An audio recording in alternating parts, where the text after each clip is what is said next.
number 9 on the practice exam. We've got a long molecule of DNA. ATC, GA, TC, GA,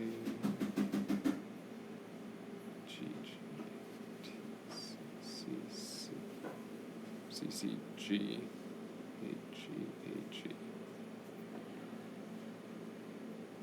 Okay. That's one strand. Mm-hmm. So is the next step okay? When you make the complement. Right. Yeah, I can, Okay. I can do that.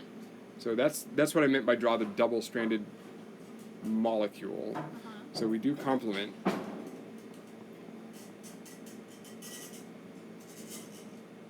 C's with G's and G's with C's and A's with T's and T's with A's. Yes, that's good. You should. If you don't, then we've got a problem. Okay. So, restriction endonuclease or restriction digest with BAM-H1. So what's BAM-H1's recognition sequence? GGATCC? Yeah, GGATCC. So there's where BAM-H1 will bind. Okay. And then you have to use the internet to figure out what BAM-H1's... Oh, I didn't want Google, but that's fine. So this has the same... Could be looking at NEB, but if I trust Wikipedia, this tells me it recognizes GTATCC and it cleaves after the 5' guanine, which means it's going to cut there. That would be this is the 5' end of the molecule, so that's the 5' guanine, the first one, from left to right. That makes sense. So it's cleaving after the 5' guanine, and on each strand, it says here in Wikipedia. So that means that from reading from 5' on that strand, it's going to make a staggered or sticky cut. Okay, and so it's after it. So it's going to separate those two molecules of DNA there on the red line. So if I don't draw out the full nucleotide sequences again, but I just diagram using a line, a single strand of DNA, that would be the top strand,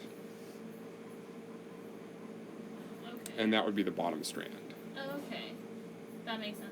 And if they were not yet denatured, they would still be base paired along here, but where this enzyme has cut, these two molecules of DNA would be released from each other. So those would just be hydrogen bonds of nucleotides that are not base paired together anymore. Okay. Oh, okay. That makes sense. Yeah. Good. Okay. So then, that's the answer to the question. Okay, Yeah. I was just confused. Good. I didn't ask you to do gel electrophoresis, which is good because then everyone would be asking me, how do you account for double-stranded versus single-stranded sequences, which is a whole other topic that we haven't talked about in class, so I wouldn't test on that. Check yourself. Alright, that's all I had. Yeah. That one is One of them, so the enzyme wouldn't recognize that specific spot on there. Yep. So therefore, it wouldn't appear on the gel. Well, so if we were doing gel electrophoresis, which we weren't yet, but we can definitely talk about that. So you're saying you've got another molecule of DNA, and for some reason that molecule of DNA has CGATCC, so there's a mutation there in the first site. It should be a G for a BAM-H1 site, now it's a C. So the complementary strand will also be different. And that means that there's no cut. Yeah. Because BAM-H1 wouldn't recognize that site. Yeah. So you'd have a full-length, fully double-stranded molecule of DNA, no cut. So that goes with that example, that goes with that example. And that's why mutations would be bad. And that's why mutations, well, for geneticists it's actually good. Because then we can use those differences to tell which version of the chromosome people have. If it's a mutation that causes an enzyme to be able to cut one but not both, or one but not the other, then that's where this question about gel electrophoresis is really pertinent, whatever. I don't know, I like the poignant. Great word, people should use it more often. So if we electrophoresed that chromosome there and that chromosome there, and the pair of those together, then I don't know. Let's just think about the double-stranded components of each of these to make the analysis simple. So let's see, that's 1, 2, 3, 4, 5, 6, 7, 8, 9, 10, 11, 12 nucleotides of double-stranded molecule. We won't worry about the additional weight of the tail and how that affects how this product goes through the gel. And what over here? 6 nucleotides that are fully double-stranded on the other side of the cut. Okay. So if we loaded that top sample into the left well, I'm ignoring putting a molecular weight ladder on, what's the banding pattern? How many bands should we see when you load that top sample into 2. the gel? You'd have a 6 nucleotide band, and you'd have a 12 nucleotide band. And then this bottom one that didn't get cut would be the full length, which is 18 plus 6, because, 24. yeah, so 24 nucleotides. That should, I think. The math may not be accurate. That should be 24 nucleotides total. So it would wind up being up here somewhere. And then if we load them all together, we see all 3 bands. So there'd be one, if we loaded all of those molecules in the same well and electrophoresis them, That makes sense. then you'd see that. One uncut, and then the 2 fragments of the digest.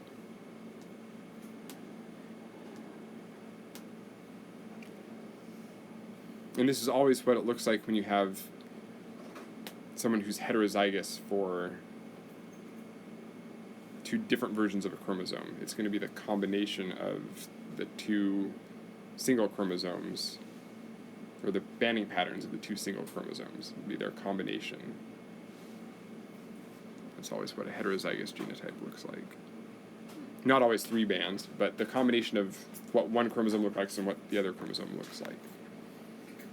Which shouldn't be surprising, but just for completeness.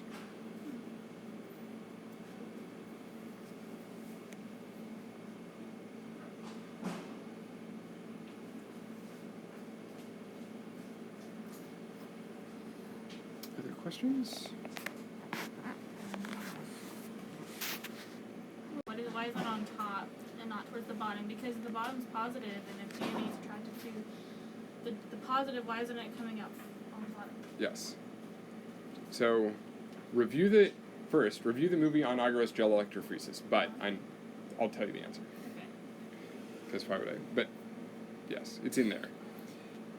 Anybody else remember? Why do the smaller numbers towards the bottom of the gel? The smaller ones can move faster through the gel than the bigger ones. The thing that wants to the jellyfish.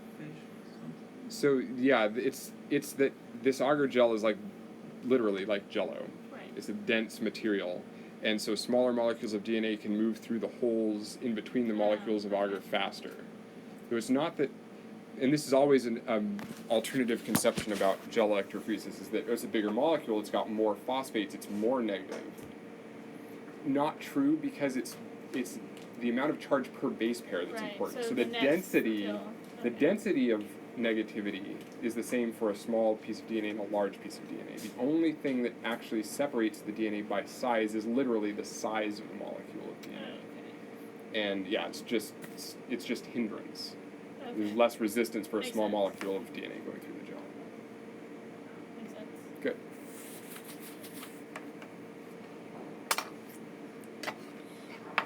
Charge you got to have a PhD or something like that. I'll probably record this since this is advice on the exam. That way I can post this on the internet and everybody can at least have the benefit, if they decide to listen to this video, of getting the answer to your wise question. So mock exam question 1 is a chromosome rearrangement question. The question is, how was their maximum number of steps or moves or chromosome breaks or whatever? And the point to bring up is that I specified here that would most likely explain how the order of loci changed from the left side to the right side.